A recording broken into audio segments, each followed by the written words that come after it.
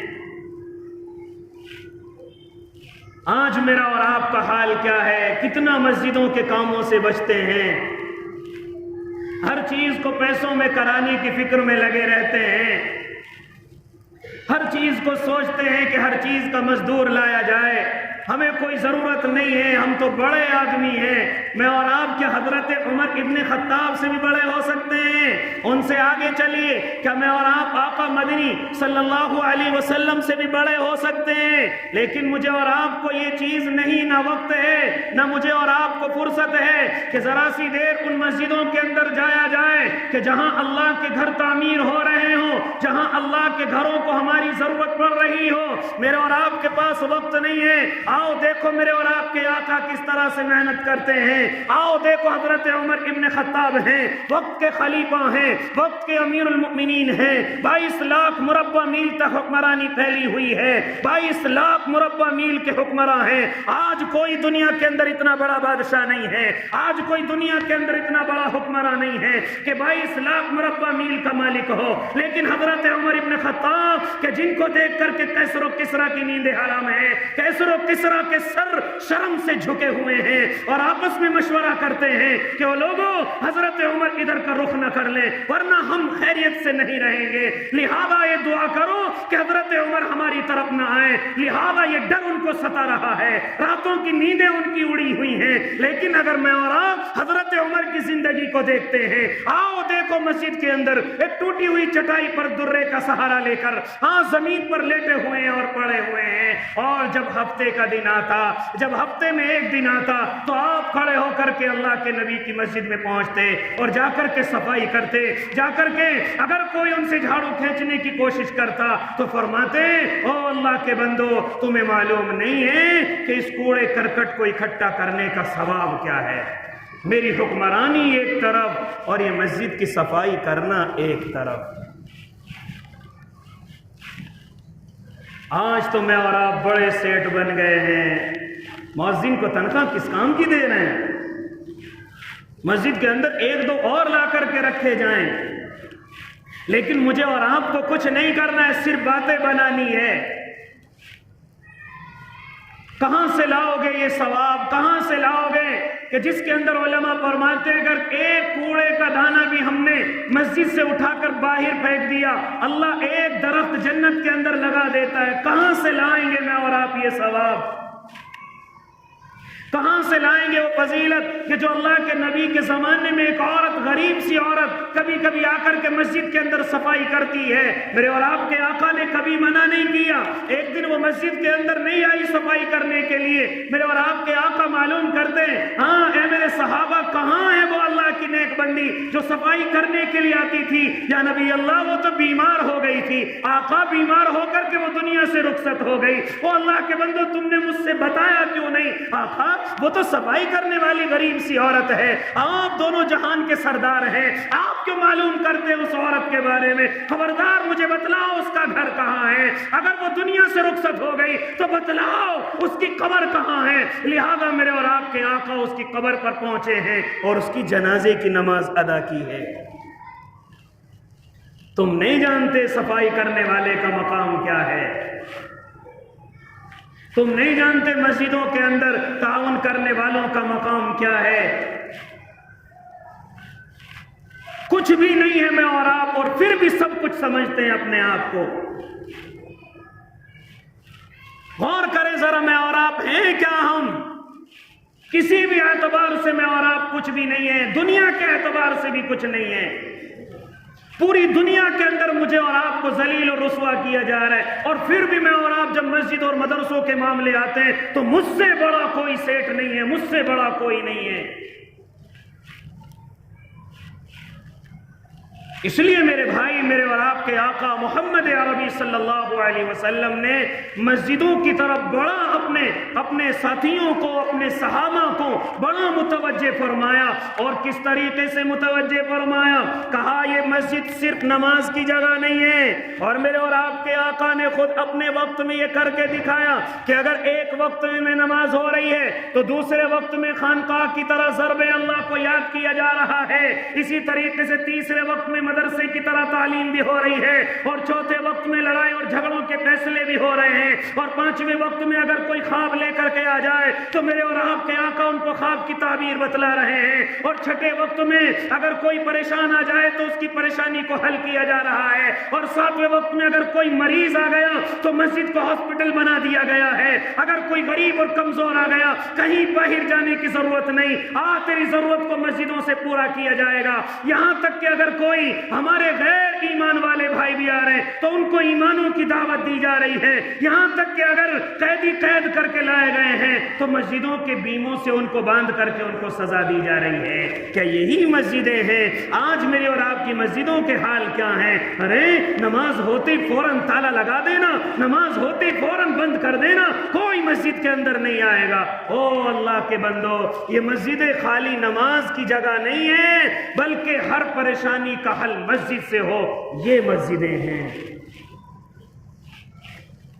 اللہ کے بندوں کی ہر پریشانی کا حل مسجدوں سے ہو، وہ مالداروں کے دروازوں پر نہ جائیں، وہ کسی کے سامنے پلے نہ پھیلائیں، بلکہ ہر چیز کا حل ہمیں مسجد سے مل جائے۔ لیکن مجھے اور آپ کو فرصت نہیں ہے، مجھے اور آپ کو اتنا وقت نہیں ہے، لہذا میرے بھائی یاد رکھنا، جو اللہ کے ان گھروں سے محبت کرے گا اللہ ان سے حد درجے محبت کرے گا۔ کیوں کرے گا؟ اس لیے کہ اس زمین پر سب سے زیادہ محبت میرا اور آپ کا اللہ انہی گھروں سے کرتا ہے، اور انہی گھروں سے تعلق رکھنے والوں سے کرتا ہے۔ لہذا اگر مجھے اور آپ کو کسی خدمت کا موقع مل جائے تو فوراً میں اور آپ اس کی طرف دوڑ پڑیں، فوراً میں اور آپ اس کی طرف چلیں، اور اگر مسجد کی کوئی ذمہ داری مل جائے تو اپنے آپ کو قطعاً بڑا نہ سمجھیں بلکہ اپنے آپ کو خوش نصیب سمجھیں، اپنے آپ کو مسجد کا خادم سمجھیں، اور اپنے آپ کو اپنی زبانوں کے اندر ذرا نرمی لے کر کے آئیں۔ اگر اللہ نے تمہیں مسجد کی کوئی ذمہ داری دی ہے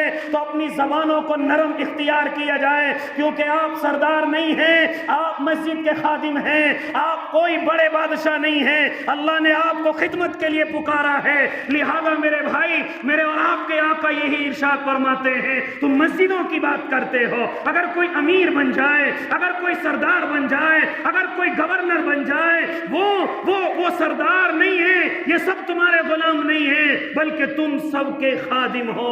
اس لیے میرے اور آپ کے آقا ارشاد فرماتے ہیں سید القوم خادمہم، قوم کا سردار ان کا خادم ہوتا ہے۔ سرداری تو ہے ہی نہیں شریعت میں، بڑا پن تو ہے ہی نہیں شریعت میں، بڑی زبان کو تو اللہ نے کبھی پسند ہی نہیں فرمایا اس زمین پر۔ لہذا اگر کوئی ذمہ داری آ جائے تو اپنی زبانوں کو نرم کیا جائے، اپنی گفتگوؤں کو نرم کیا جائے۔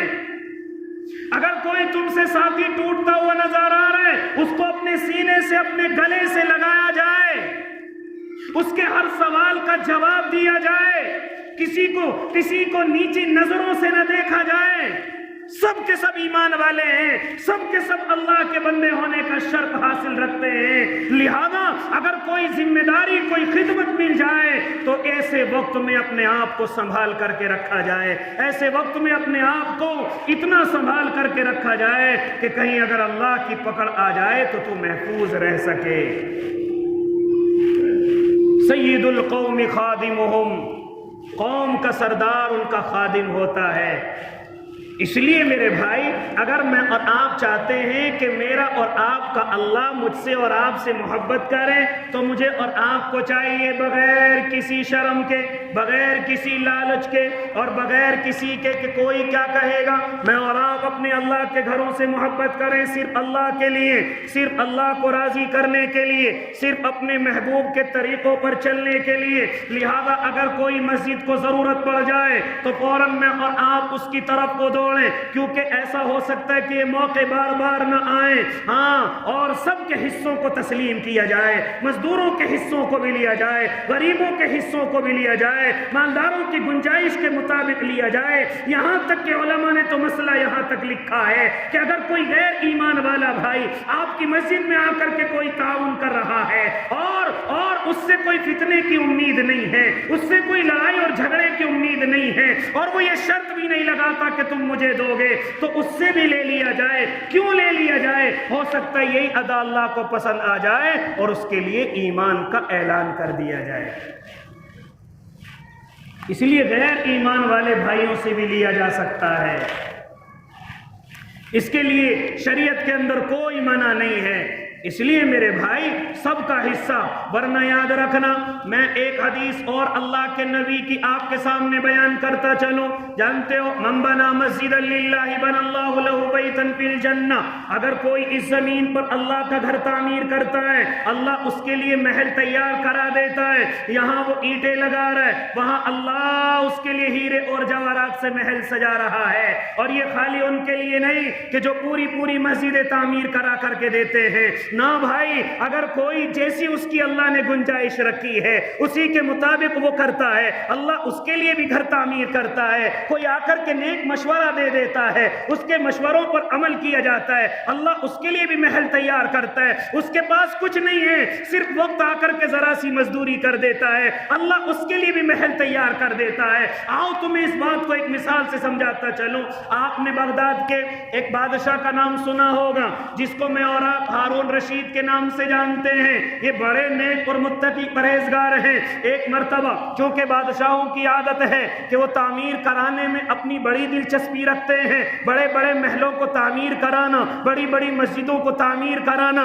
آج بھی ان کی نشانیاں آپ کو مل جائیں گی کہ وہ تعمیروں میں کتنی دلچسپی لیا کرتے تھے۔ اس طرف میں بات کو نہیں لے جاتا، بس اتنا کہتا ہوں کہ ہارون رشید نے بغداد کی سرزمین پر اعلان کر دیا اور اعلان یہ کرا کہ وہ لوگوں میں اس بغداد کی زمین پر اللہ کا گھر تعمیر کراؤں گا اور میں اس کو اپنے ذاتی پیسے سے کراؤں گا، لہذا کسی سے کوئی چندہ نہیں لیا جائے گا، لہذا کسی سے کوئی تعاون نہیں لیا جائے گا اور سرکاری خزانے سے بھی کوئی پیسہ نہیں لیا جائے گا۔ ہارون رشید جو اس کا اپنا ذاتی پیسہ ہے، لہذا میں اس پیسے سے اپنی مسجد کو تعمیر کروں گا، اللہ کے اس گھر کو تعمیر کروں گا۔ لہذا یہ اعلان ہو گیا، تمام کے تمام بغداد والوں نے یہ اعلان سن لیا، لیکن ایک مزدور مزدور ہے جو بیچارہ بڑا غریب ہے، اس نے جب یہ اعلان سنا فوراً روتا ہوا اللہ کے گھر میں پہنچا۔ اللہ یہ کیسا وقت آ گیا کہ اب تیرے گھر میں تعمیر کرنے کی ہمیں اجازت نہیں ہے، اب تیرے گھر میں کچھ کام کرنے کی ہمیں اجازت نہیں ہے، کہ اے مالدار اپنے پیسوں کے ذریعے پر اترائیں گے اور ہمارا کوئی حصہ نہیں ہوگا۔ یہ دعا مانگ کر کے باہر چلا اور دن کے اندر مزدوری کی۔ مزدوری کر کے یہ اللہ کا نیک بندہ پورے دن مزدوری کی، اور شام کو اس کو مزدوری کے پیسے ملے ہیں، اینٹ والے کے پاس گیا ہے اور کہا کہ ان پیسوں کی جتنی اینٹ آتی ہو وہ اینٹیں مجھے لا کر کے دے دو۔ چنانچہ اس مزدور کو ان اینٹوں والوں نے کو 2-4 اینٹیں لا کر کے دے دی۔ جب رات کا اندھیرا ہو گیا اور سب سو گئے، اب کوئی دیکھنے والا نہیں، جہاں بادشاہ کی اینٹیں رکھی ہوئی تھی چپکے سے جا کر کے ان میں اینٹیں ملا کر کے آ گیا۔ اگر ویسے دوں گا تو بادشاہ قبول نہیں کرے گا، لہذا اس طریقے سے بادشاہ میرا حصہ دیکھ نہیں پائے گا، سمجھ نہیں پائے گا۔ لہذا اللہ کا گھر تعمیر ہو گیا، مکمل سج کر کے تیار ہو گیا۔ بادشاہ ایک رات میں سویا ہوا ہے، جیسی رات میں سویا خواب کے اندر پہنچا ہے، جنت کے اندر ٹہل رہا ہے مسجد کی وجہ سے۔ اللہ رب العزت نے اس کو 2 محلوں پر اس کی نظر پڑوائی۔ ایک محل پر نام لکھا ہوا ہے ہارون رشید کا، اور دوسرے محل پر نام لکھا ہوا ہے اسی کے مزدور کا۔ لہذا اس نے اپنے محل میں جا کر کے ٹہلا اور پھر اس میں سے نکل کر مزدور کے یہاں جاتا ہے۔ روک لیا گیا، کہاں جا رہے ہو؟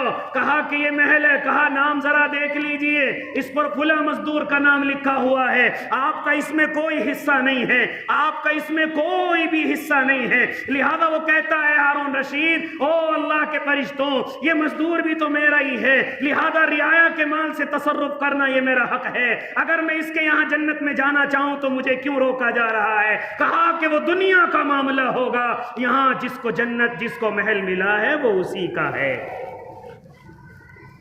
یہاں کوئی حق آپ کا نہیں ہے۔ دنیا کے اندر ہوگا جیسا معاملہ ہوگا، لہذا روک لیا گیا۔ بادشاہ صبح کو اٹھا ہے، کہا کہ فلاں مزدور کو تلاش کر کے لاؤ، فلاں مزدور کہاں ہے؟ چنانچہ ان کے سپاہی تلاش کر کے لائے۔ ارے میں نے تمہارا جنت کے اندر محل دیکھا ہے، کیا وجہ ہے؟ اور بالکل ایسا ہی محل ہے جیسا میرا ہے، بالکل ایسی جگہ ہے جیسی میری ہے، بالکل ایسا ہی سجایا گیا ہے جیسا میرے محل کو سجایا گیا ہے۔ آخر یہ چیز تجھے ملی کہاں سے، کیسے ملی ہے؟ کون سی نیکی ایسی کی ہے جس کو اللہ نے اتنا قبول فرمایا ہے؟ لہذا مزدور سوچنے لگا میری کوئی نیکی نہیں ہے، آپ تو بادشاہ ہیں، آپ کی نیکیاں تو اللہ قبول کر رہا ہے، لہذا میری تو کوئی ایسی نیکی نہیں ہے۔ اسی طریقے سے بادشاہ اعلان کرتا ہے کہ نہیں تمہیں بتلانا پڑے گا۔ چنانچہ مزدور نے بڑی دوڑ دھوپ کے بعد بتلایا، او اللہ کے بندے ہارون رشید، میرے کوئی نیکی یاد نہیں آتی، ہاں ایک مرتبہ جب تم نے مسجد کی تعمیر کا اعلان کیا تھا اور منع کر دیا تھا کوئی تعاون نہیں دے گا، کوئی اس میں چندہ نہیں دے گا، میں صرف اپنی کمائی سے اس کو مکمل کراؤں گا، تو اس وقت میں رات کے اندھیرے میں نے کچھ اینٹیں تمہاری اینٹوں میں چھپا دی تھی۔ ہارون رشید کی آنکھوں میں آنسو آ گئے، ارے میں نے کیوں اپنی رعایا کو روکا؟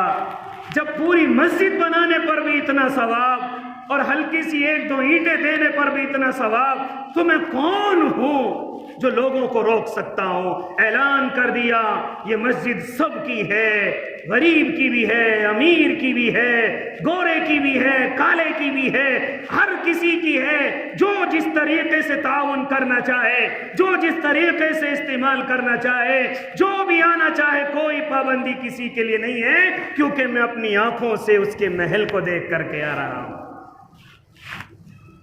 اس لیے میرے بھائی آج میں اور آپ بڑے پیچھے ہیں، اس لیے ارادے کریں کہ انشاءاللہ جب جہاں بھی اللہ کے گھر تعمیر ہوں گے، ہم اس کے اندر جیسی بھی اللہ نے ہمیں گنجائش دی ہے، انشاءاللہ ہم ان گنجائشوں کے مطابق اپنی مسجد کا تعاون کریں گے نا بھائی انشاءاللہ۔ تو اس وقت میں آپ کی مسجد میں، میں اور آپ اپنی آنکھوں سے دیکھ رہے ہیں ایک بڑا کام میری اور آپ کی مسجد میں